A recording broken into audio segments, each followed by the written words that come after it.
Nepal's been through quite a lot in the recent past. And oh, by the way, there's a devastating earthquake that as they're struggling through some of the challenges that they have in Nepal, that is going to destroy the nation, the capital. Many people will die.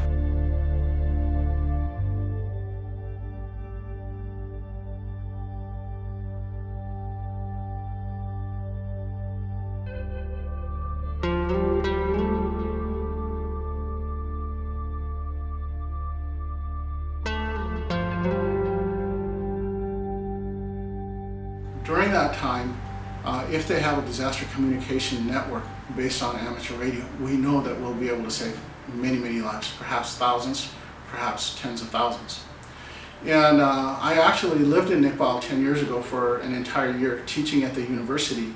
And I saw firsthand with the cramped construction, the unreinforced brick building that existed, that many people would die. And I've been through some of the streets that actually will crumble when this event happens. When I returned to the United States, it became very clear to me that something had to be done, something meaningful. And we, those of us who are outside of Nepal, can actually help Nepal, work with Nepal to get something done meaningful, get it done quickly, and execute this project that eventually became Radio Mala. We used to say that aid could get to a place in 2 or 3 days, but the new normal is an aid relationship where it can take days or weeks for critical aid to get into a heavily impacted disaster area. It is of vital importance that people take it upon themselves to provide their own communications, their own support, and their own infrastructure to be self-reliant and not depend on aid that can take days or weeks to come into the valley. This technology has been around for over 100 years.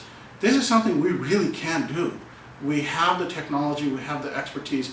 Everything is in place right now other than the funding. And one of the questions that I get asked is, well, Nepal and the developing world is such a difficult place to do business. Now, how are you so confident that you can actually get this done? What about sustainability? Well, we have a great deal of experience in making projects in Nepal successful over multiple years, over a decade as a matter of fact. When I worked in Nepal, a laboratory, one of the world's most sophisticated research and teaching laboratories, was actually donated by Agilent Technologies. And that laboratory and the program that we established there is ongoing now for over 14 years. We also, through CAN USA, installed the first split-band amateur radio UHF-VHF repeater in the history of Nepal. We did this in 2011. And right now, it's the only split-band UHF-VHF repeater that's providing service in Nepal. Radio Mala is a natural extension of these efforts that we've already started. This type of Radio Mala is not currently in existence in Nepal, and once this project Radio Mala is finished, then it can be a puzzle piece to extend the amateur radio technology across different parts of the Nepal, as well as it can be an example for other places in the world also. In a context of a large disaster, the government is also planning to have an early deployment system for medical personnel and equipments because of mobilization of resources. Now, all this depends on communication to find out where the resources are required, how to send it, and if communication collapses, I mean, you have a good resource in one place. Tribhuvan University Teaching Hospital have a lot of doctors and nothing has happened here, but if another hospital requires doctors, if you do not communicate and find out, we will not be sending people out there. So that for that basic saving lives only, you require you require disaster risk management communication as a vital part. I was very impressed, by the level of preparation went into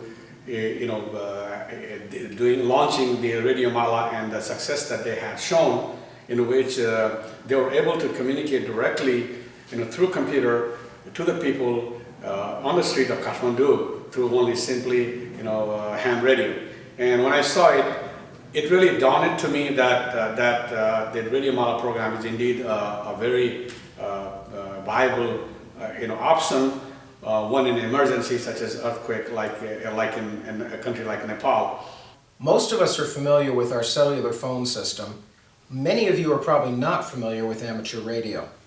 when the next big disaster comes, this system will probably not be functional, not only in the Kathmandu Valley, but perhaps all across Nepal.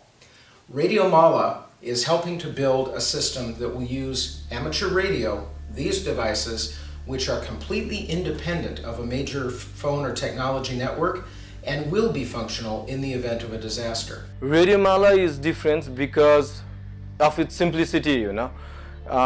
We have to understand here that like with Radio Mala, we are not going to introduce any new technology in Nepal. The technology the system which we are going to deploy during the Radio Mala project is affordable. It can be easily repaired, sustained, and the most important thing is it is already functional in the Bennett network in the Silicon Valley. My involvement with Radio Mala came about through both the Wireless Communications Alliance and with Bennett, and my friendship with Suresh. I believe the Radio Mala is very important because bringing amateur radio into a country is one of the key ways that both technological and economic development can be accomplished. From a disaster response perspective, Bennett is very active in Northern California.